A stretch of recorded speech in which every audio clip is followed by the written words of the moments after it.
Okay, so good afternoon, everyone. Thank you so much for joining us and welcome. So we're hosting our second HSI Equity Talk this year. And it's just really great to be in community together here in the room. And also welcome to everybody on Zoom as well. So my name is Charis Curzon. I use she, her pronouns. And I have the distinct pleasure of serving as the Hispanic-Serving Institution Initiatives Director here at UCSC. So I hope everyone's had a chance to sign in. We are recording, and we're going to stop the recording at the question and answer part, but just so folks know what's sort of going on there. So the HSI Equity Talks have the goal of providing a space for topics that are relevant for Hispanic serving institutions. Our student body has grown to almost 20,000 students, including our undergraduate, graduates, and professional degree students. And we're about 58% people of color. Our undergraduate population is about 33% first gen, and we're about 26% Latinx when you combine the graduate and undergraduate. So UCSC, we know, opened in 1965, and we've always been known to be an unconventional place, a place where innovation happens. So no matter how messy that is, it's part of our campus's DNA, and something we're really proud of. So I'm super thrilled to introduce Dr. Jody Greene, the inaugural Associate Campus Provost for Academic Success here at UC Santa Cruz.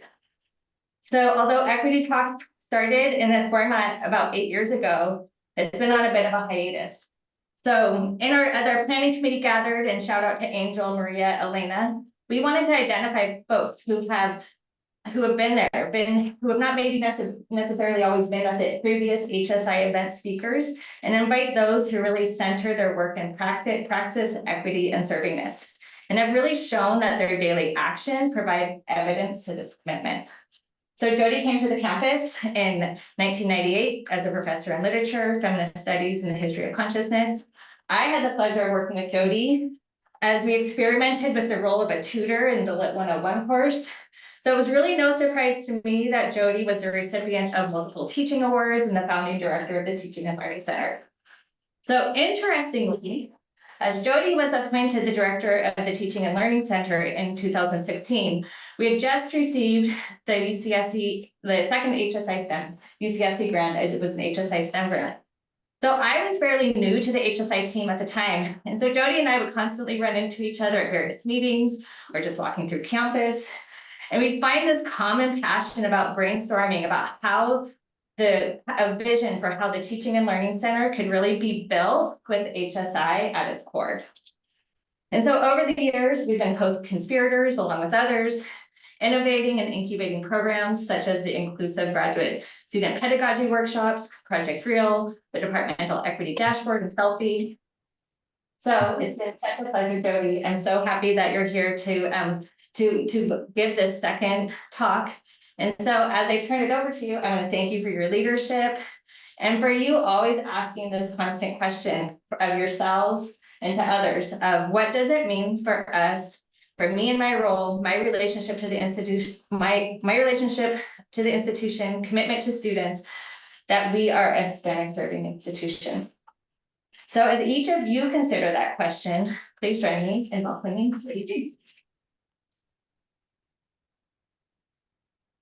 Can someone let me know? Oh, no, that's They're all locked. They're all like, door is not open. So thank you so much, Charis. no. Oh no, we gotta go all the way around. It's the humanities. We go all the way around. So I want to thank Charis for that kind introduction. I want to thank so many friends and longtime co-conspirators in the room and also on the Zoom, and to say what an honor and a pleasure that it is to be here today. I want to thank the Hispanic-Serving Institution Initiatives and the Center for Racial Justice for their sponsorship of this event. And mostly I want to thank all the people who have been doing this work for as long as I can remember on this campus, and you know who you are. I want to say about this talk that it is, unlike a lot of what many of you have probably heard from me, both fairly formal and not particularly practical. So I'm really trying to get at a conceptual challenge And if there's kind of one takeaway from this talk, it's that the conceptual challenge of faculty labor at a research university that is also minority serving is under-discussed, not well understood, and gonna get us in big trouble if we don't take it on as a serious challenge. And so this is kind of a call to all of us to come together and talk about really what does it mean to be faculty members at a Hispanic serving or a double minority serving research university, Research One University, AAU Research University. So that's really what I'm going to talk about today. We'll have some discussion afterwards, I promise. But as I say, it's formal and a little bit longer than I usually would go. And I can't see the chat, so you know. Okay, so epigraph. What is a public research university? So this is an epigraph that I came across recently in Inside Higher Education in the morning newspaper, and it really stopped me up short. They had just started having a student success newsletter on a daily basis that I know some of the people in this room read. And this is the quote. One of the main reasons, this is from someone who had just been hired as the vice president for student success at the Indiana University system. And she said, one of the main reasons I came here is because of President Pam Whitten's leadership, and that was exciting to me. It also, I think, underscores a really important point when you're trying to enact robust system level change. Your leader has to own it and keep it at the core. And she said from day one, students are the center of the universe of everything that we do at Indiana University. So I want to start with this statement because it struck me as a remarkable statement as someone who's been in public higher education research university for my whole career at this one for 28 years. Remarkable in the degree to which it signals an enormous change in the evolution of public research institutions in the US, especially what's called R1s, so research intensive universities. The statement is made, and now I'm going to be a literature professor for a minute. The statement is made in the present tense. From day one, students are the center of the universe of everything we do. But there is also an acknowledgement that this very present will require a transformation, robust system level change to achieve this student-centric universe. So we are actually trapped in two temporalities in this statement, okay, and at public research universities, a student-centered one and one that is robustly and systemically changing into a student-centered one, but is in fact centered elsewhere. And I don't know about you, but this mixed temporality is very, very familiar to me. You could say that what I want to talk about today is what it feels like as a faculty member in particular, which does not mean that it doesn't have all kinds of feels for other people, but I'm going to try to talk about the faculty experience right now. What it feels like as a faculty member at this institution and other minority serving research institutions to inhabit this dual temporality, okay, this galaxy that kind of orbits around two suns. So students are the center of the universe of everything that we do at blank university. So when I see statements like this, and I see them a lot these days, I have three questions. Okay, is this statement true? Okay, is it true? Is this vision desirable? And if the answer to the first is no, and the answer to the second is yes, as I believe, what kind of robust system level change would it take to become a research intensive university where students are the center of the universe? Somebody is not muted on there, so you may want to mute everybody. And most immediately, for my purposes today, what would this change mean for the faculty, at least for those faculty, which technically is all of us? Hello, Lydia.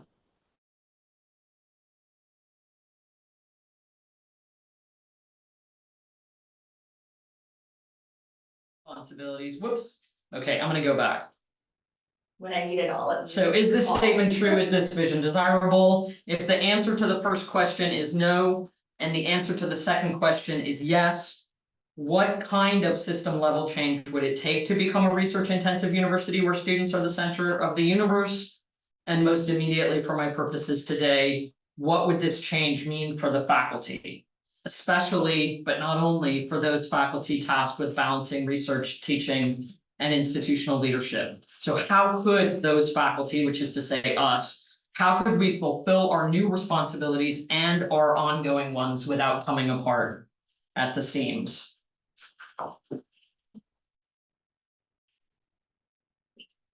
So the naming of student success as our top campus priority actually returned us to our roots at UC Santa Cruz as, quote, a global research university with an uncommon emphasis on undergraduate research and education. And those of you who've been here for a long time know this phrase. We all have it tattooed.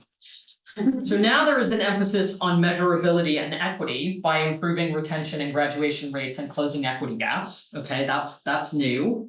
And gives some actual teeth or accountability to the claim to advance undergraduate student success. Previously, we could just say we had an uncommon commitment to something, but had no particular way of testing whether we were making good on that uncommon commitment. However, since those early uncommon emphasis days, two things have happened. We have significantly enhanced our research profile and significantly diversified our student body in terms of both class and race ethnicity, such that we are now a double minority serving institution. So given this status as a double minority serving research intensive institution, which we never fail to mention, we regularly foreground, it absolutely makes sense that we should put student success and equity at the forefront of our institutional priorities. So nothing in what I'm about to say, and this is really important, nothing in what I'm about to say should be construed as in any way calling into question the need for us to pursue more equitable outcomes for our students. Okay, I do not want to be misheard as saying anything, but I believe that we need to advance student success by improving retention and graduation rates and closing equity gaps. I feel privileged to work at a campus that is now 1/3 first generation, 1/3 low income, and 1/3 underrepresented group students, including 25% Latinx, and with close to 60% students of color, as Shara said. I go to work every day in part to ensure that we live up to our responsibility to achieve better outcomes for what the UC system calls our new generation students, what UC Davis calls rising scholars. And I'm fully committed to helping us become an institution that can deliver on its promise of student success and equity, or put otherwise, servingness.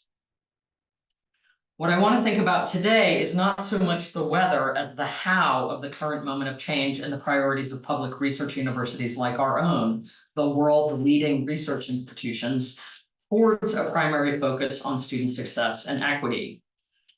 I want to question whether we have actually begun to engage in the, quote, robust, sorry, I keep using that word, which I don't like, system level change required to become student-centered and minority serving, and if not, where we would start in bringing about such systems level transformation. So I'm going to end with some specific practical steps we have taken on the campus and we could take to move us further in this direction, but I want to spend a lot of my time focusing on the degree to which both within the UC system and beyond, we may have underestimated the degree of organizational change necessary to fully meet our student success and equity goals while increasing our research profile and impact. Okay, so unscientific poll. How many of you have heard this institution describe itself? You can put your fake hand up on Zoom if you like. How many of you have heard this institution describe itself as student-centered or have noticed a shift in priorities toward the experiences and needs of undergraduate students in particular? Okay, everybody, good. I paid them in cookies. And all the hands are up. So do you think the faculty are aware of this shift? No. Yes, yes, I think so too. Maybe not so much recently, not until quite recently. Okay. So my basic question is, what can we as members of this community with specific roles and responsibilities do to meet this moment of transformation in a way that is constructive, rooted in equity for all community members, students, faculty, professional staff, and true to the increasingly complex mission of this institution, especially at the moment when the value of public colleges and universities is being called into question from all sides. So, beyond magical thinking, Because one of the things I've said before is that I think there has been some magical thinking in people popping up and declaring that student success is our #1 priority, or students are the center of the universe at research universities. I'm sorry, folks, they're not. Okay, they have not been. They could be, but they have not been. So that's a kind of magical thinking. So what would it actually take for faculty in particular at a world-class research university to make student success and equity our #1 priority, or maybe 2 #1 priorities? Right? I noticed that our campus goals are not numbered. So that's super important, right? So it's nothing short of revolutionary, particularly when it comes to the roles and responsibilities of the faculty and the whole educator workforce, by which I include everyone attending this course, this talk, to reorient a research university towards student success. It rewrites the faculty role and redistributes labor across and within each of our educator roles. Tenure track faculty, including teaching professors, Unit 18 lecturers, graduate student educators in the form of teaching assistants and GSIs, as well as the professional staff on our campus with high levels of expertise in all areas of educational equity and student success. While the contributions of professional staff are not my primary focus today, I want to say from the outset that becoming student-centered and equitable institutions is impossible without this expertise and without the full collaboration, I think hitherto untested collaboration of student-facing professional staff and faculty. So I want to talk through that in the Q&A, because I know at least one person posed a question about that beforehand. But I'm going to start really by talking about what this means for the faculty. So the turn to student success at public research universities entails nothing short of the reorganization of these institutions as we have known them. That's what I'm positing. And above all, the role faculty play in all dimensions of research, teaching, and governance. So that is overall academic success.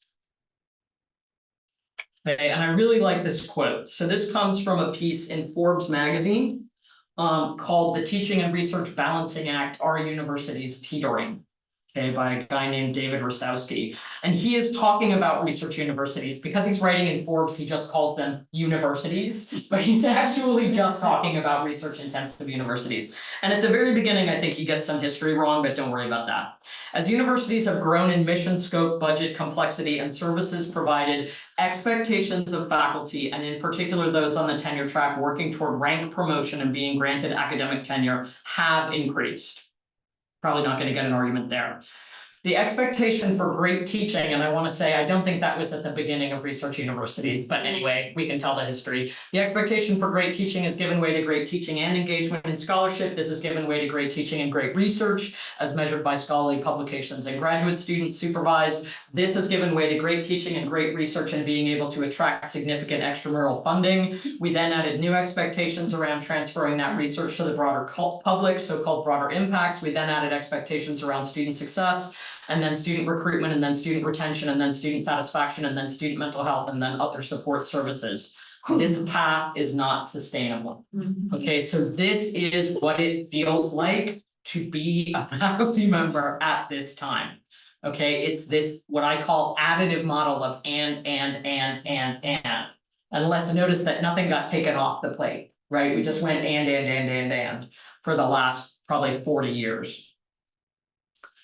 So I want to say that I rarely go into public spaces where I hear my colleagues talking openly about these challenges facing the faculty, what I call pain points confronting us in our institutional life. It's almost as if, because we have the comparatively unquestionably privileged positions we hold, tenure track at research universities, and here in this room at the most elite club of research universities, it's almost unseemly to talk openly about the challenges tenure line faculty members face. In my wandering around from department to department, we want to and we must talk about what's happening for undergraduate students, for graduate students, in many cases for our Unit 18 lecturers, and often for the professional staff. We want to talk about regional publics and community colleges and the CSUs and really anyone but ourselves. Part of what I want to insist on today is that if we don't have a fuller, open conversation about what our minority serving status means for the faculty role at UC Santa Cruz and throughout the UC, if we don't dig into that as a challenge to be confronted and worked through rather than as a complaint to be lodged with the management, We won't be successful at student success, but we also won't be successful at any of the other things that we're tasked with as faculty members. So 3 parts to this. Very quick, the radical transformation of public higher education. And then this is supposed to make you laugh, becoming a double minority serving student-centered research university and a Hispanic-serving research institution system. Okay, that is a lot of syllables, but that is actually exactly what we are. Yes. Okay, or rather what we're becoming. And then the academic success model, only a little bit about that, balancing faculty success and student success. Okay, so public higher education's wake-up call. This is not exactly a historical trajectory, but it's close. Okay, so we have the student success movement, we have the movement for equity, we have minority serving institution status, and now we have accountability and in some places, outcomes-based funding models or performance-based metrics like the governor's compact, which you will all be relieved to know I will not be talking about today. Because I just can't anymore. So the backdrop to everything I'm going to talk about today is a decline in public support for public higher education and public education more generally, and social services also in this country for the past 30 years. And Eben's team has already heard me talk about this in the last week. There is no way to understand and try to respond to the challenges our universities face without acknowledging that we are consistently being asked to do more with less. And while this is not the topic of my talk, it should be understood as a kind of super context to everything I have to say, whether you want to call it neoliberalism, late capitalism, the decline of the public, however you want to see it, right? This is the water that we are navigating in, and we often are beating ourselves up for things that actually can be laid at the feet of those movements.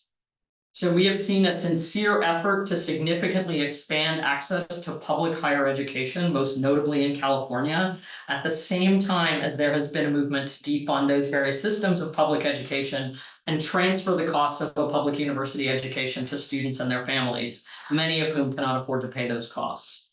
So sometimes, often, this can seem like a kind of bait and switch. Expand access to new generation students while making higher ed increasingly privatized and hence unaffordable. Okay, and we love to yell at ourselves about this, but I just want to tell everybody it's not actually our fault. So the student success movement arises in a moment of ongoing financial strain in public universities and for the students going to public universities, especially low-income students, which I think colors the way this movement is received and felt and lived and how it unfolds on the campus, right? We're not opening access in a period of abundance. We're opening access in a period of constraint and then being told that we're not doing a very good job by the very people who are putting us in a situation of constraint. Okay, universities have taken on major new responsibilities in supporting low-income students in particular, in a period when these institutions themselves are receiving a smaller proportion of their overall income from the state. Enter the student success movement. So for understandable reasons, which I just alluded to, the student success movement of the past couple of decades has largely focused on what happens outside the classroom. This is Beth McMurtry in the Chronicle. There are a host of reasons why, including the well-documented need to make the undergraduate experience less opaque and remove roadblocks, all of which require bolstering offices such as mental health, financial aid, advising, and career services, and that list could go on. So in the midst of all this financial contraction come new demands that universities be accountable to student success and also that they take responsibility for overall student well-being. Okay, I'm only going to touch on some of the key elements of this movement, okay, which has been around for a couple of decades, but has really accelerated in the past decade and especially since the pandemic. The student success movement can be understood as an accountability movement that draws institutional attention to key outcomes such as retention and graduation rates for all students, but for low-income students and students from groups historically underrepresented in higher ed, in particular, ensuring that they achieve parity in these metrics with students with more educational privilege and higher income families. So one way to think of the student success movement, and anybody who bothered to show up to this talk already knows this, is a shifting of accountability for success from the students themselves to the institution, as evidenced by the language of whether institutions are student ready, rather than whether students are prepared for college. Not that we don't occasionally still hear that language around here, but that is ostensibly how we are looking at the world now. For our purposes today, the primary observation that I want to make is that until very, very recently, the student success movement at institutions like ours was largely siloed from the faculty side of the house. For nearly the totality of the past decade, student success as a transformative movement has operated outside the immediate purview of the faculty from an organizational perspective, largely within the domain of our outstanding professional staff.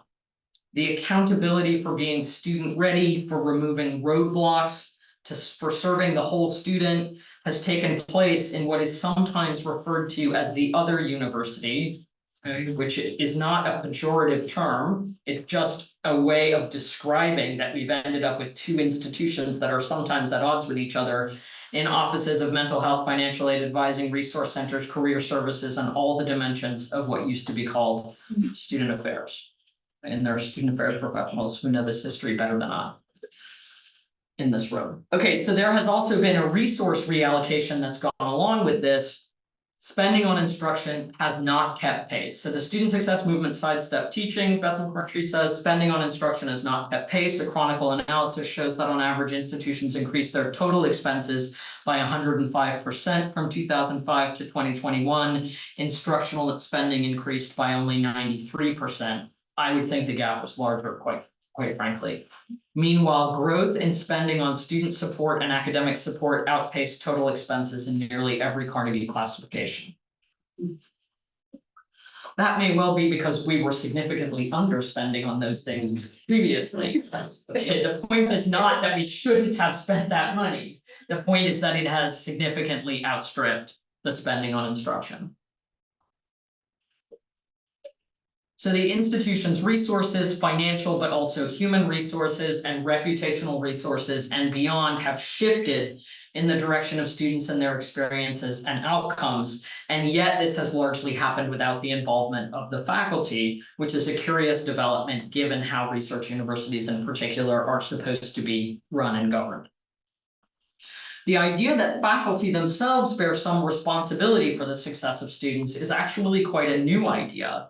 Certainly, it would not have occurred to me for much of my career on the faculty, notwithstanding the teaching prizes, that the outcomes in my courses were a reflection in part of me, rather than exclusively of my students. So I would argue that I know it's probably blowing your mind, but this is it's just a description, okay? I'm not saying if it's good or bad, it just wasn't in my head that this was my responsibility. So I would argue that we are still in the midst of a transition in which faculty are expected to share some responsibility for student success, and the implications of that transfer of responsibility are just beginning to be thought.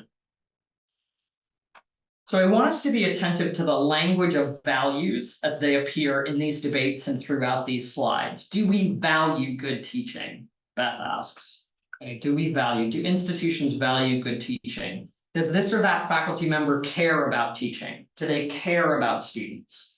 The rhetoric is value-laden and frequently individualizing. So if there's one takeaway that I hope will stay with you today, it's that student success at research universities does not exclusively or even primarily depend on individuals and their values and what they care about. As soon as we start talking about this as an issue of whether people care or not, I believe we have lost the capacity to really reckon with student success as a structural challenge. What were these institutions built to do? How do they define themselves? And how does that self-definition dictate their priorities, but also their resources? And if their priorities are changing, what needs to be transformed in order to make those newer priorities achievable? This is a kind of let's not continue to be so naive about what these institutions were really built for. So we can't tutor our way to student success. This is a really great book, Creating a Campus-Wide Culture of Student Success. It came out fairly early in these conversations. And it says, really bluntly, the problem is that post-secondary education has been focused on creating supplemental programs instead of shifting institutional culture. So another way to say this is that we've sidestepped not only teaching, but institutional culture as a whole. And even here, I think the word culture is a little bit of a euphemism. Because I'm an early modernist, I sometimes use the analogy of a Gothic cathedral, where the nave is crumbling, but we just keep adding on more flying buttresses. Okay, eventually that building is going to fall down, right? If we don't attend closely to the core of our educational programs, our courses and curricula and academic pathways, we can't tutor our way to student success. That doesn't mean we don't need robust tutoring and academic supports. It means we need that in partnership with what's happening at the core. And I still hear from people that they don't think they're responsible for what's happening at the core, so that it seems worth saying, right? We have to take responsibility for the part that is ours. So the focus on supplemental programs is a problem, not only because it means that we're unlikely to meet our student success and equity goals, though surely that is a problem we should be attending to. It's a problem because it means the faculty won't and can't play a meaningful role in advocating for how these changing institutional priorities are going to affect us, especially at research universities like this one. Okay, so we've talked about the way student success movement has involved the building of a lot of support systems without reaching deeply into the instructional core of the house. This has been most true at research universities, where the relationship between the educational side of the house and the research side has been in the greatest flux. And it's helpful to remember that the conversation about student success, while it's shifted its terms a lot in the past decade, has actually been front and center at institutions like this one for more than 25 years. Okay, so let's talk briefly about the 2030 Boyer Commission report, which some of you may be familiar with, and if you're not, that's already really interesting. So this document is a follow-up to the 1998 Boyer Commission report called Reinventing Undergraduate Education, a Blueprint for America's Research Universities. So notice that a quarter century later, we're still looking for a blueprint for how to put undergraduate education at the center of the priorities of research universities, right? They literally had to restart the clock. And I like that they put it out in 2030. They were like, we need a minute, right? So this should tell us that we may be both misunderstanding and underestimating the complexity of the challenge that we've set ourselves. And the Boyer 2030 Commission urges, so this is a quote, urges the senior leadership of research universities to place undergraduate students at the center of thinking about reform efforts. I think it's such an interesting hedge. Who are our undergraduate students and how can we meet them where they are? What, in other words, do they need to thrive, graduate, and make successful transitions to life after college? What do they need to live meaningful lives, pursue work they value, and participate effectively in democratic self-governance? And I know a lot of the people who were on this committee, they were incredibly passionate about this work and the importance of this work. And then they asked, how can research universities with their rich complement of faculty and staff engaged in research, teaching, and and extracurricular activities best ensure an excellent education for all? Okay, but we also see a shift here, the beginnings of a shift from excellence, which was the focus of the 25-year ago report, to equity. The college-going population has changed dramatically since the original Boyer report was issued in 1998, reflecting critical gains in college access, said Peter McPherson, co-chair of the Boyer 2030 Commission. But we know institutions have to adapt to better meet a diverse set of needs for these students. Fortunately, we have a growing body of evidence around data-informed approaches to improving equity and excellence in American higher education, which leads us to what Boyer calls the equity excellence imperative. The Boyer 2030 Commission is organized around what the Commission has termed the equity excellence imperative, a belief that excellence and equity are inextricably entwined, such that excellence without equity, if you go to a conference like AACNU, people are just like walking around quoting this in the hallways, such that excellence without equity, privilege reproducing privilege, is not true excellence, and equity, mere access without excellence, is unfulfilled promise.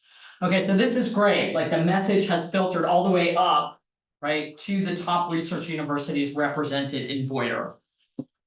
Okay, at this point, it's not enough to simply aggregate success metrics. and ensure that a sufficient percentage of all students are being retained and are graduating. The equity imperative involves disaggregating outcomes so that those students historically systematically barred from access to and success in higher education, low income, first generation, and underrepresented group students, that's Black, Latinx, and Native American, attain outcomes similar to those of their more privileged peers, even if ensuring those outcomes requires a significant commitment of institutional resources, both financial and temporal. No matter what part of the country you live in, public universities are being expected to demonstrate a commitment to equity, to serving those not historically served by higher ed, though the balance of whether they are supposed to serve low income or racially minoritized or first generation or rural or veteran or adult returning or transfer students will differ depending on where in the country you find yourself. So what this means for us, in particular in California, is bringing racial equity to the fore. This shift to equity has at times, until recently, similarly been marked by its own other university phenomenon: educational opportunity programs, ethnic resource centers, summer bridge programs rarely taught by tenure track faculty. But recently, scholars such as Estela Ben-Simon and Tia Brown McNair, who will be coming to visit us in a few weeks, hosted by the TLC, I highly recommend that you attend. She's hilarious. And many others, and brilliant. And many others have emphasized the degree to which all members of an institution must, quote, take personal and institutional responsibility for mitigating the exclusionary practices that have characterized U.S. higher education, particularly when it comes to race and ethnicity. And this is nowhere more important than at so-called minority-serving institutions. So part 2, becoming minority-serving. So you know this history, many of you, but just to repeat it for you, in 2007, we met eligibility as an Asian American, Native American, Pacific Islander serving institution, 10%. Okay. In 2012, we met eligibility as a Hispanic serving institution, and we've gone a little up and down from that 25% in our undergraduate student body, but we've stayed around there since 2012 and 2014. Thank you to Charis for laying this all out for me once again. We submitted our eligibility application and were recognized as HSI and ANAPISI by the Department of Education. In 2015, we received the first 2 of our 6 HSI grants, the most in the UC. And in 2022, we were awarded the Seal of Excellencia due to the hard work of many people in this room and on the Zoom, our Seal of Excellencia certification to acknowledge our work and achievements as an HSI. Okay, so that's only 15 years. Okay, and our becoming minority serving, 2 reminders. Okay. There has never been a minority serving research university in this country until the past decade. Okay, there has never been such a thing. And I just say it again and again and again, because you won't underestimate quite as much how hard the thing that we're trying to do is if you remember this. Okay, and then related but not identical, what distinguishes, again, it's obvious but not obvious until you think about it, what distinguishes HSIs and ANAPISIs from HBCUs and tribal colleges is that our institutions were not built to be minority serving. Okay, they have to be retrofitted. And if we don't recognize this fact and really attend to it, we will not succeed. Okay, so these are the 2 most important things to remember about us as a minority serving institution. Okay, so what is a minority serving research university? You know, you are not going to get out of here without a rainbow unicorn. Okay, so speaking of serving, those institutions that have attained minority serving status have significantly enhanced responsibility when it comes to racial equity. And this is where the Boyer comment about equity without excellence, mere access, becomes particularly significant. The HSI movement has been around since 1976, with federal recognition coming in 1992. However, the movement has only really gained momentum in the past decade when the number of HSIs has skyrocketed. Okay, and for those of you who don't know, colleges and universities gain HSI status based on the percentage of Hispanic students they enroll, plus low-income students. Okay, the 15 to 25% Hispanic Latinx students makes you an emerging HSI, 25% makes you eligible to be recognized as a Hispanic-serving institution. And there are now 600 approximately Hispanic-serving institutions. The majority are public, and there's an increasing number of R1s. So of the 572 HSIs, about 70 of them are public doctoral granting institutions, the vast majority of them in Texas, California, and Florida. Okay, so this is just a very quick graph of like the net change. So a net of 52 new HSIs in 5 years between 2017 and 2022. Okay, so HSI by the numbers. Okay. One becomes a Hispanic-serving institution solely by enrolling a sufficient number of Hispanic students. What happens to them after they get there is not part of the equation. Moreover, Department of Education grants for minority-serving institutions are almost entirely focused around temporarily funding student support services that may or may not persist after the life of the grant. If what you want to do is fundamentally transform the institution to make it more student-centered, especially Hispanic student-centered, the grants will not do that for you. Okay, although other kinds of HSI funding from NSF and other organizations may. In the language of the HSI literature, multiple challenges persist associated with moving from Hispanic-enrolling to Hispanic-serving. When this comes to research universities, universities that were not built with the primary goal of serving students at all, becoming Hispanic-serving requires intentionally and fearlessly revisiting the institution's core priorities. So we have some groups now that are trying to get together to think about what it means to be Hispanic-serving research universities. And one of that is HSRU, the Alliance of Hispanic-Serving Research Universities. So this is one of our clubhouses, the group of institutions whose challenges are most similar to ours. The Alliance of Hispanic-Serving Research Universities is comprised of all 21 leading research universities. That's the top 5% designated as HSIs. Launched in August 2022, our goal by 2030 is to double the number of Hispanic doctoral students enrolled at our universities and increase the Hispanic professoriate by 20%. So this is a very specific, very necessary focus in terms of the goals of the Alliance or what it's trying to accomplish.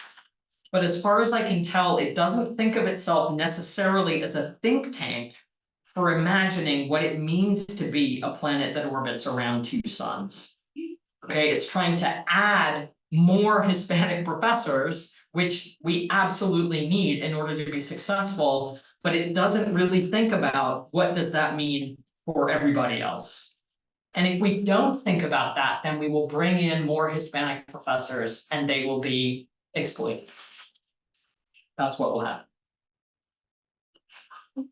AAU, the most elite club of research universities in the country. In January 2023, there were 4 AAU HSIs and 2 AAU institutions identified as double MSIs, UCSC and UCI. By the end of the year, there were 8 AAU HSIs, 6 identifying as double MSIs. Okay, so this is going to continue really quickly. These are in many ways with the institutions with whom we have the most in common nationally. And here too, we see a rapid increase in the number of these institutions recognized and self-identifying as minority serving. Okay, are you feeling claustrophobic yet? Then we have the UC HSI initiative. The benefits of being an HSI to a university and its campus communities are numerous. HSI designation signifies to Hispanic Latinx students a commitment to their academic, career, and cultural success. Okay, again, it does and it must do that, but that cannot be the limit of what it means to be an HSI. Okay, otherwise, you don't have structural transformation. So right now we have Santa Cruz, Santa Barbara, Riverside, Merced, and Irvine as HSIs. We have a pending HSI in Davis. We have emerging HSIs in San Diego, Berkeley, and UCLA, all of which are above 20%. And the goal of making sure that this is a fully Hispanic serving system by 2030. And all UCs are Anapizis, interestingly, other than UCLA. So someone's going to have to explain that one to me at some point. Okay, so I did a little homework. I went and read everything that the UC has said about being HSI. Okay, because I wanted to see what they said this meant for the faculty and what it meant for the research mission. Spoiler alert, nothing. Okay, so La Lucha Sigue 2021, this was a system-wide report. By leveraging its status as an HSI system, UC centers historically underserved students in higher education. Through this effort, UC wields the potential to disrupt conventional practices by questioning what it means to be research-intensive doctoral granting HSRIs. That's great, let's ask the question, but where are the answers? Okay, in the name of equity-minded institutional system-wide transformation. I'm still not hearing this conversation anywhere that I go. Okay, we had reports from Irvine, Berkeley, and LA together, numbering 100 pages, okay, about what it would mean for them to be HSI. In none of these reports is there the slightest indication that there might be some challenges to the workings of our institutions from becoming MSIs. Berkeley's sole recommendation relative to the faculty was that the institution, Berkeley, should hire 10 more Latinx faculty members. And Irvine insisted on the need to elevate the weight of faculty contributions to access, equity, and diversity in the personnel review process. Okay, these recommendations are necessary, but not sufficient. Okay, the only one of these campus level task forces that addressed the issue that I'm trying to get at today at all was Davis. Okay, so God bless you, Davis. At an R1 land grant HSI, we assert as a value the imperative of preserving strong synergies among inclusive teaching excellence and research. The HSI task force understands, however, praise the Lord, the tensions around requiring that all faculty at Davis balance the exigencies of inclusive excellence in teaching and research. So just to name a tension is a relief to me. In addition to service, especially as we envision inclusive excellence in this document, and then even better, for this reason, we reject, okay, this is the first time we've seen anybody not add something. Okay, we just took something away. We reject the idea of supporting solely, weird syntax, a single model of the teacher researcher who can mentor and elevate our rising scholars' desires to lead. For example, we value faculty at UC Davis who are conducting time-intensive research and who serve as mentors and teachers, whether in the lab, classroom, or the field and with communities. We also value structural innovations at Davis that seek to preserve the values of including faculty with significant dedication to inclusive excellence. Okay, so this is really critical, right? They're acknowledging that there may be different faculty pathways needed in order to be all the things. So Davis celebrates that it employs more teaching professors than any other UC campus, an opportunity to leverage this role to advance research on inclusive classroom environments. These colleagues are evaluated on creating an academic environment that facilitates active participation and learning by all students with a focus on developing effective strategies to advance learning by students in various underrepresented groups.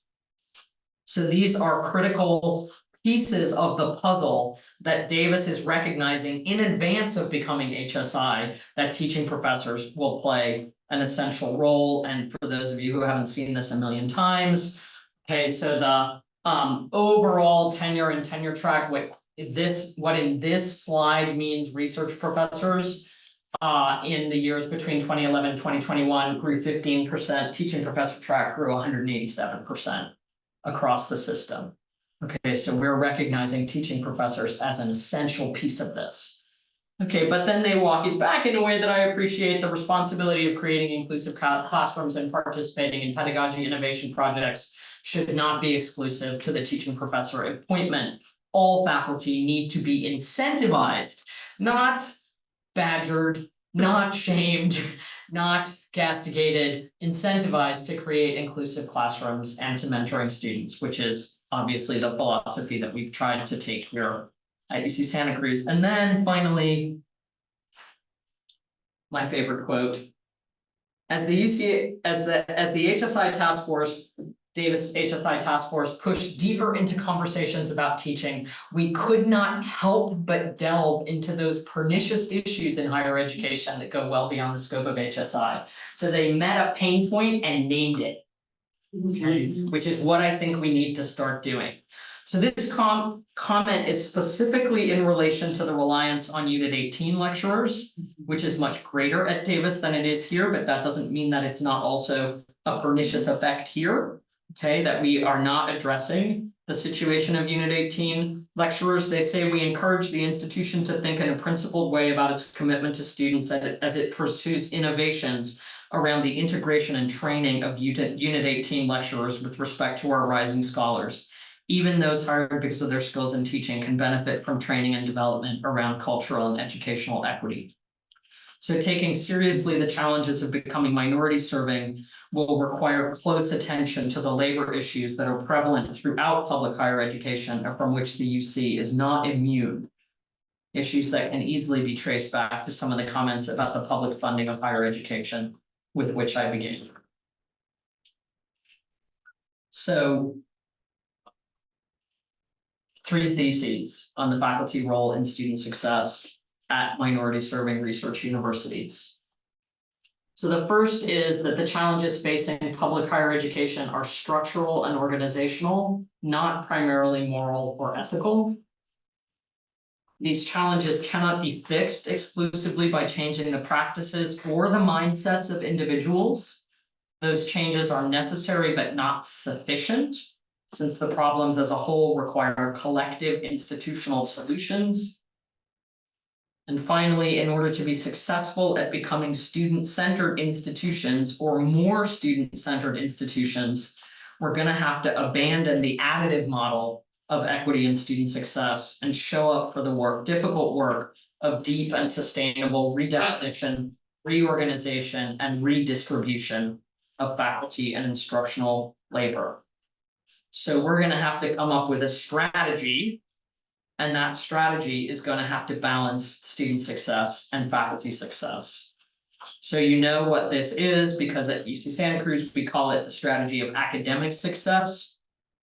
I'm going to skip over most of these slides, but at UC Santa Cruz, academic success brings together twin priorities of student and faculty success, which are understood and supported as interrelated and interdependent in the service of institutional priorities. Okay, to my very great surprise, I haven't found another institution that is trying to think or has asked somebody to think about student and faculty success at the same time. And you can imagine what happens when you don't have one person looking at those two things and trying to keep them in balance, right? It's really easy to become unbalanced.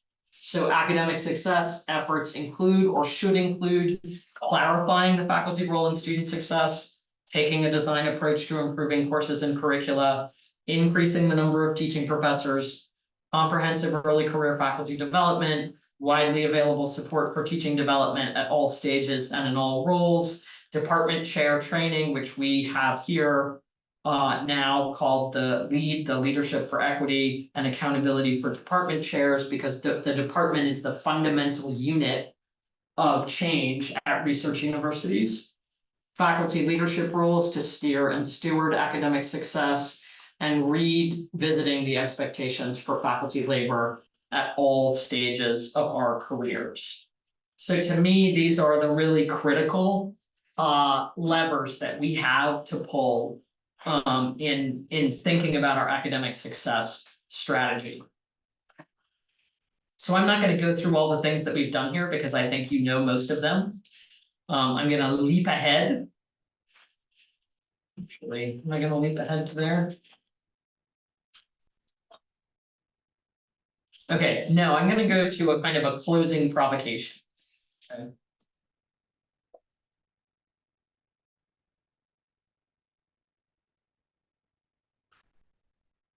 Okay.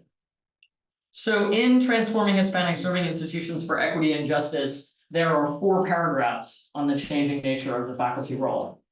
Okay, in that entire book, which is really the most important book that's been written about Hispanic-serving institutions and how to change them. There is almost nothing in that book about the faculty or about the competing priorities of the institution. And this, to me, would be a really interesting place for us to start a conversation, okay, with this paragraph, okay, because it's really complicated and I'm not sure how I feel about it. Transformed HSIs should be critically cautious when creating their mission. So this means you have to start again with your institutional mission. For example, she says, such a provocation, institutions often commit to providing a cutting-edge and world-class education. by offering high quality, rigorous, and superior courses and programs. I don't like the language, but those things are nothing to be ashamed of. Transformed HSIs may instead commit to advancing an education that advances critical consciousness and an understanding of social injustices across the world. Research institutions often tout their advancement of knowledge and contributions to the scientific community. Transformed HSIs, alternatively, may commit to producing knowledge that advances various forms of justice, from environmental justice for minoritized communities to criminal justice for people of color. So my question is, could we sustainably and non-additively have the best of both of these missions? And if so, what is going to have to be let go in order to get there? Because I don't see us going all the way in the direction of an education for critical consciousness and social injustice and research on forms of justice, right? We're still going to have other kinds of education and other kinds of research happening. But in order to move more in that direction, what would we have to do? So, who are we now? Okay, a double minority serving, student-centered research university in a Hispanic-serving research institution system. Let's talk.